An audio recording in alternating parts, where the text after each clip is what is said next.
Hello viewers, कैसे हैं आप सब लोग। स्वागत है आपका मेरे YouTube channel study with doctor Pawan Oberoi पर। मैं doctor Pawan Oberoi, head of department faculty of commerce, Bhagwati college Meerut. Viewers, आज इस वीडियो में मैं आपके लिए फिर से दो तरीके से क्वेश्चंस का कलेक्शन लेकर के आया हूं। एक तो जो चौधरी चरण सिंह यूनिवर्सिटी मेरठ में बीकॉम थर्ड ईयर में कॉर्पोरेट अकाउंटिंग का जो आपका सब्जेक्ट है एमसीक्यू सीरीज़ में होता है, तो उसका मैं आज जो है पार्ट सेकंड लेकर के आया हूं। तो उसमें जो आपकी यूनिट फर्स्ट है issue of shares and debentures, तो कल मैंने पार्ट 1 अपलोड किया था। और यही जो है आपका कोर्स बीएड एंट्रेंस, टीजीटी और पीजीटी में भी होता है, तो उसकी भी मैंने एक अलग से प्लेलिस्ट बना रखी है। ठीक है, तो मैं उसमें भी इसको वीडियो को ऐड करूंगा। और जो बीकॉम थर्ड ईयर की जो प्लेलिस्ट है कॉर्पोरेट अकाउंटिंग चैप्टर वाइज, उसमें भी मैं इस वीडियो को ऐड कर दूंगा। एक्चुअली क्या है कि जो टीजीटी और पीजीटी का जो एग्ज़ाम होना है और जो बीएड एंट्रेंस का एग्ज़ाम होना है, तो जो स्टूडेंट्स हैं वो परेशान होते हैं कि हमको जो है बीएड एंट्रेंस के लिए क्वेश्चंस नहीं मिल पा रहे या पीजीटी या टीजीटी के लिए क्वेश्चंस नहीं मिल पा रहे, तो बाज़ार में मार्केट में जो है अपना बुक्स देखते रहते हैं, लेकिन यही क्वेश्चंस होते हैं। तो इसलिए मैं अपनी जो वीडियो बना रहा हूं वो मैंने क्वेश्चंस कुछ इस तरीके से कलेक्ट किए हैं कि जो आपके अकॉर्डिंग टू सिलेबस में भी काम आएंगे और जो आपके पीजीटी, टीजीटी और बीएड एंट्रेंस से रिलेटेड भी आप पे क्वेश्चंस काम आएंगे। तो जो कुछ ऐसी वीडियो होती है तो मैं उसको दो तरीके से अपलोड करता हूं। तो बीएड वाले मेरी सारी प्लेलिस्ट देखिएगा, ठीक है, तो उनको जो है थोड़ा सा ज़्यादा पढ़ना है, एंड टीजीटी और पीजीटी वालों को ज़्यादा पढ़ना है, लेकिन जो बीकॉम थर्ड ईयर वाले हैं सीएसएस यूनिवर्सिटी मेरठ के, उनको केवल अपना एक पर्टिकुलर सब्जेक्ट ही पढ़ना है। तो डिफरेंस केवल इतना ही है। तो इसलिए परेशान ना हो, जिनका टीजीटी पीजीटी का एग्ज़ाम है तो वो भी जो है प्लेलिस्ट में से आप मेरे अदर क्वेश्चन की भी स्टडी कर दीजिएगा। ठीक है, तो वीडियो पसंद आए तो लाइक शेयर और सब्सक्राइब जरूर करिएगा। अगर आप फर्स्ट टाइम मेरा चैनल देख रहे हो तो मेरा channel name study with doctor Pawan Oberoi को जरूर सब्सक्राइब कर लीजिएगा। लाइक और शेयर भी करते रहिएगा, बेल आइकन प्रेस कर लीजिएगा ताकि ऑल नोटिफिकेशंस आपको टाइम से मिलते रहें। ठीक है व्यूवर्स, चलिए तो पार्ट 2 डिस्कस करते हैं। क्वेश्चन नंबर 103, जब संपत्ति की खरीद के लिए अंशों का निर्गमन किया जाए तो कौन सा खाता क्रेडिट किया जाएगा। तो अंश पूंजी खाता क्रेडिट किया जाता है। ऋण पत्रों का शोधन किया जा सकता है। देखिए, खुले बाजार में क्रय द्वारा, अंशों में परिवर्तन द्वारा और ऋण पत्रों में परिवर्तन द्वारा, तो तीनों ही मेथड हैं ये। तो सही आंसर है ऑप्शन नंबर डी, ये सभी। यदि विक्रेता को 1,20,000 रुपये की शुद्ध संपत्ति के बदले में 1,00,000 रुपये के अंश निर्गमित किए गए तो 20,000 रुपये की शेष राशि क्रेडिट की जाएगी, तो वो की जाएगी पूंजी संचय खाते में।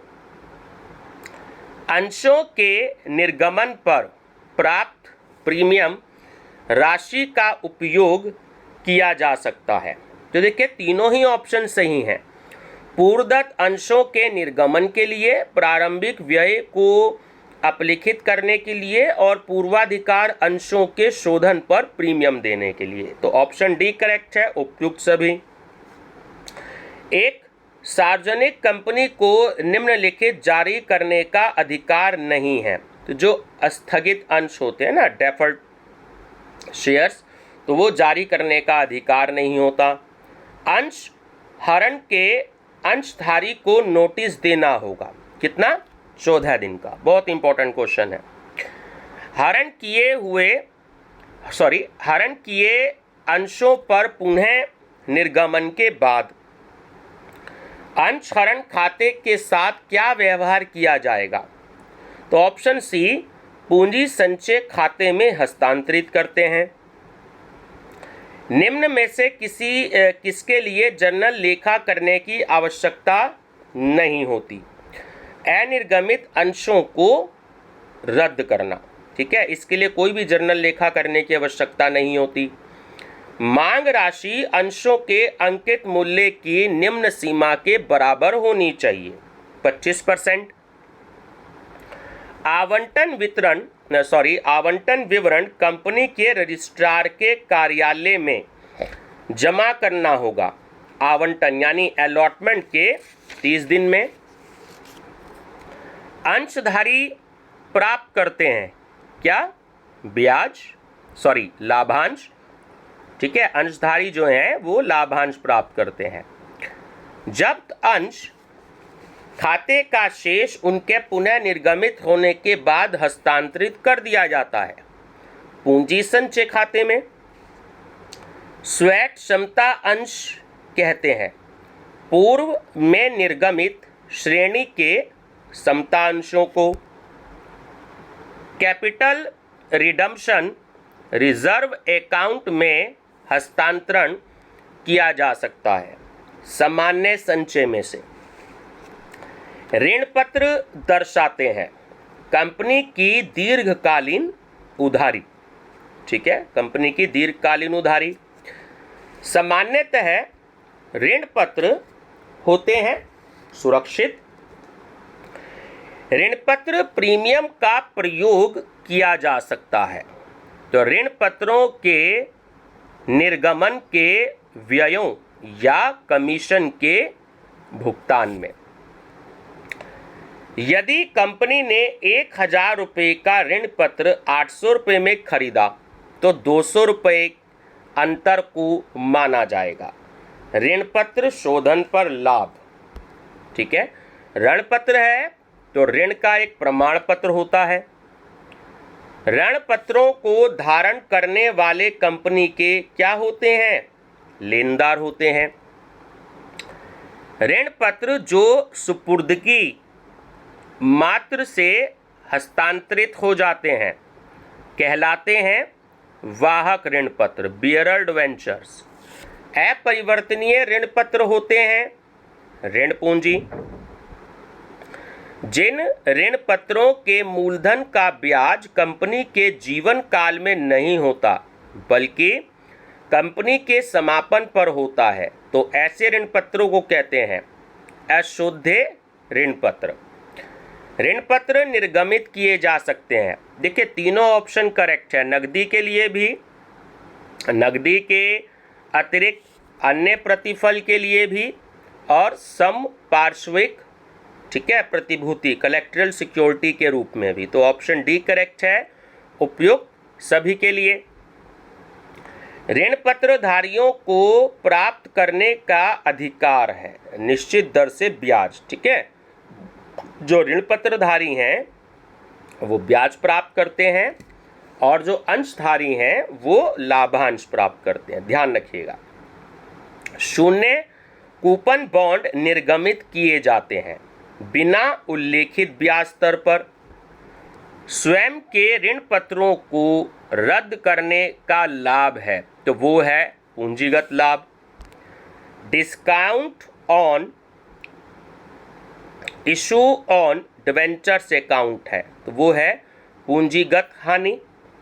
ऋण पत्रों के निर्गमन पर बट्टा, ठीक है, discount on issue on debentures को चिट्ठा में दर्शाया जाता है संपत्ति पक्ष में विविध व्यय शीर्षक में। ठीक है, ऋण पत्र पर ब्याज होता है तो वो एक निश्चित दर होती है, फिक्स रेट होता है ना, ध्यान रखेंगे।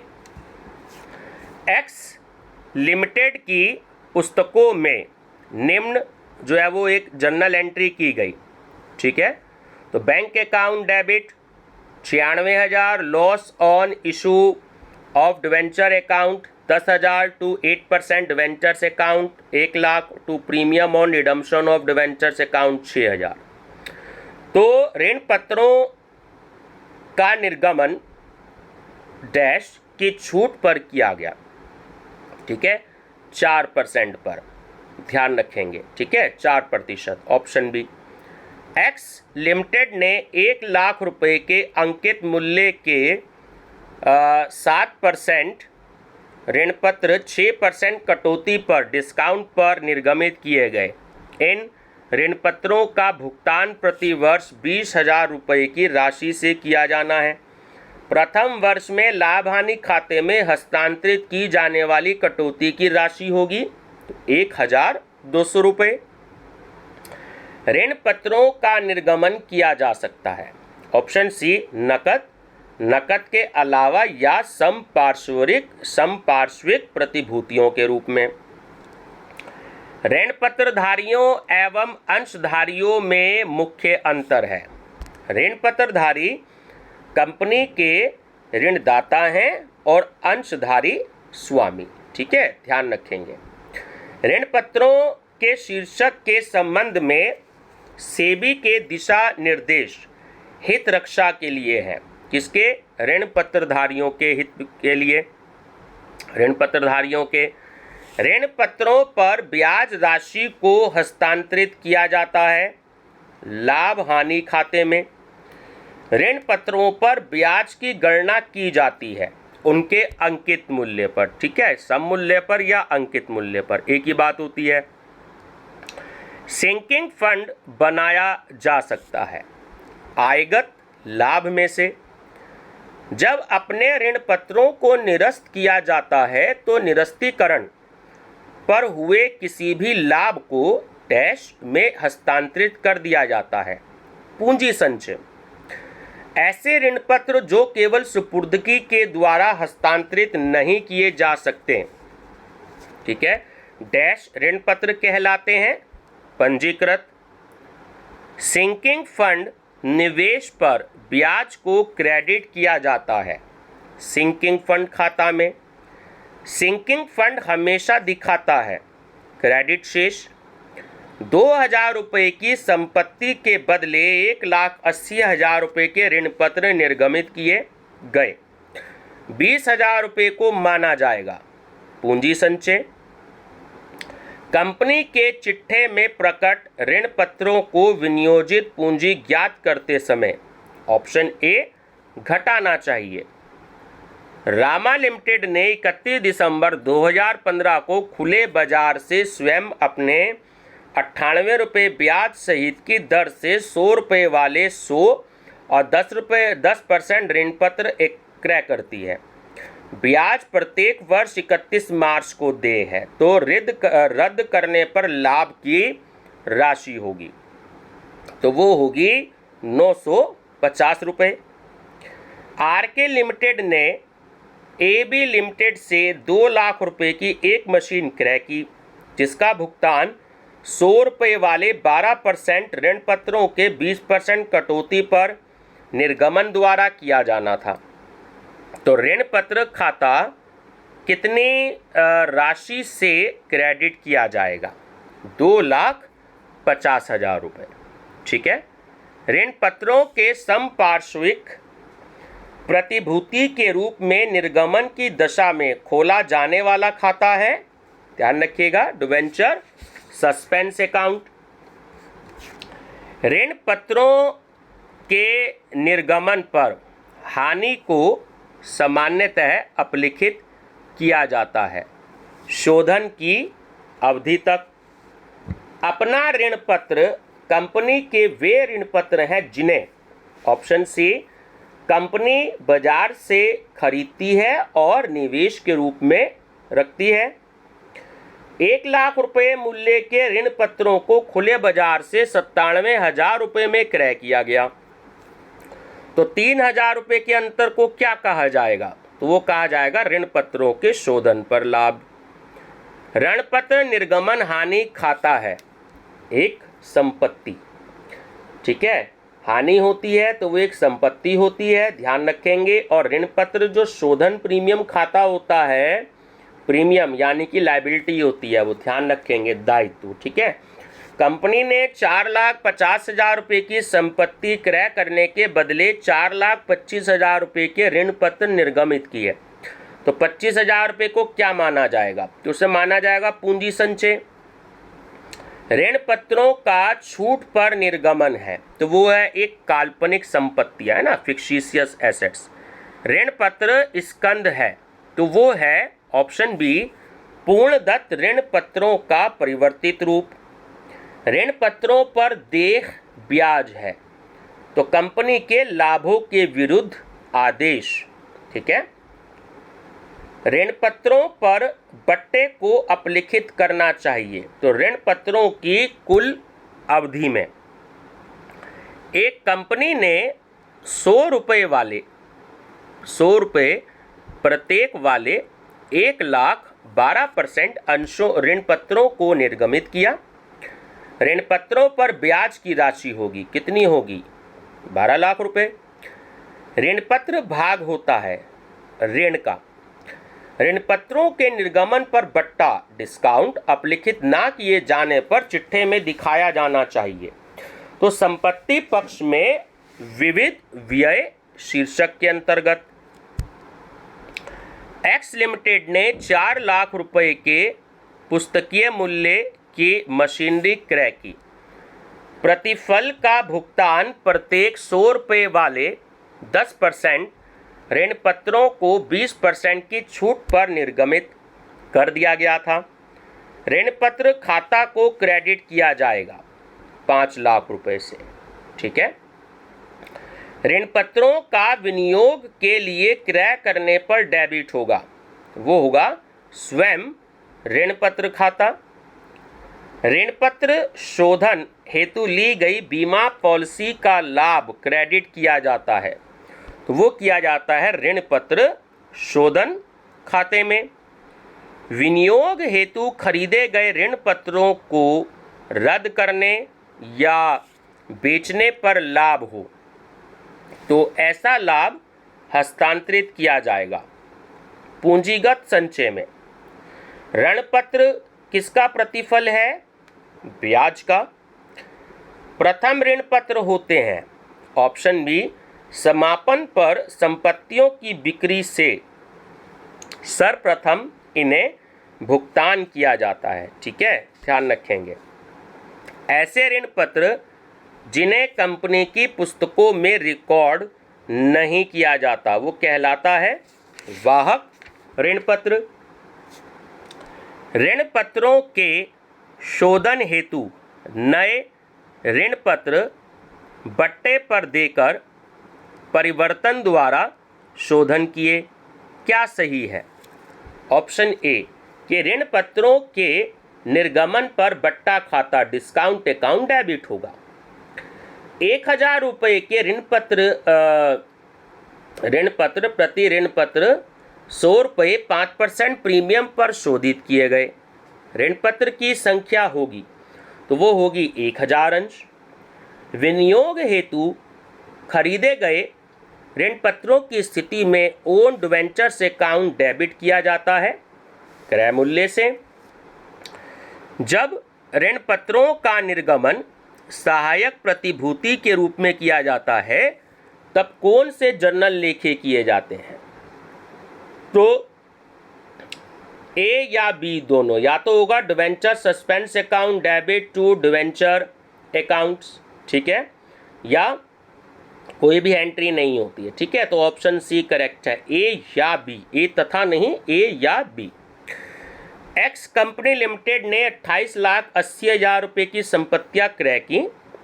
इसने 100 रुपये प्रति ऋण पत्र वाले ऋण पत्रों को 4% छूट पर क्रय प्रतिफल परचेज कंसिडरेशन में निर्गमित किया। तो विक्रेताओं को निर्गमित ऋण पत्रों की संख्या है तो वो होगी 30,000 रुपये, सॉरी 30,000। ठीक है, रुपए नहीं है, ऋण पत्र है, डिवेंचर्स है। यदि निर्गमित करने वाली कंपनी 1,000 रुपये का ऋण पत्र 1,020 में खरीदती है तो 20 रुपये का अंतर माना जाएगा। ठीक है, तो वो ऋण पत्र शोधन पर हानि माना जाएगा। सभी ऋण पत्रों के शोधन के पश्चात सिंकिंग फंड के शेष को हस्तांतरित किया जाता है तो वो सामान्य संचय खाते में, जर्नल रिजर्व अकाउंट में। जब ऋण पत्र को सहायक प्रतिभूति के रूप में निर्गमित किया जाता है तो ब्याज दिया जाता है। ध्यान रखना, जब ऋण पत्रों को सहायक प्रतिभूति के रूप में इशू किया जाता है तो कोई भी ब्याज नहीं दिया जाता। बहुत इंपॉर्टेंट क्वेश्चन है। ठीक है व्यूवर्स, तो ये मैं यहीं पे इसको स्टॉप कर रहा हूँ वीडियो को। ठीक है, इससे आगे के क्वेश्चन अगली वीडियो में मैं पार्ट 3 में डिस्कस करूँगा आपसे, नहीं तो वीडियो ज़्यादा बड़ी हो जाएगी। तो ये 2 तरीके से आप पे कवर हो गए। अगर हम बीएड एंट्रेंस, टीजीटी और पीजीटी के हिसाब से देखें तो issue of shares and debentures ये ख़त्म होता है टॉपिक, और सीसीएस यूनिवर्सिटी मेरिट के हिसाब से उनकी जो फर्स्ट यूनिट है वो ख़त्म होती है। ठीक है व्यूवर्स, तो वीडियो पसंद आए तो लाइक शेयर सब्सक्राइब जरूर करिएगा, और मैं इंग्लिश में भी दूंगा। हालांकि मेरी प्लेलिस्ट आप इंग्लिश मीडियम वाले बच्चे ध्यान से देखेंगे तो उसमें कुछ question chapter wise Hindi English दोनों मीडियम में दे रखे हैं, यानी वो क्वेश्चन इंग्लिश में भी है और हिंदी में भी है। आप एक बार प्लेलिस्ट विजिट करिएगा, प्लेलिस्ट सारी सेम ही है, ठीक है ना। वो मैंने हिंदी इंग्लिश के अलग अलग नहीं बना रखी। तो बार बार इंग्लिश मीडियम वाले व्यूवर्स या स्टूडेंट्स कमेंट करते हैं कि इंग्लिश मीडियम में नहीं दे रहे हैं। आप एक बार विजिट करें प्लेलिस्ट, तो आपको 7-8 चैप्टर हिंदी इंग्लिश दोनों मीडियम में मिलेंगे। ठीक है व्यूवर्स, तो वीडियो पसंद आए तो लाइक शेयर सब्सक्राइब जरूर करिएगा। मेरा चैनल नेम आप जानते ही हैं, study with doctor Pawan Oberoi. Thank you.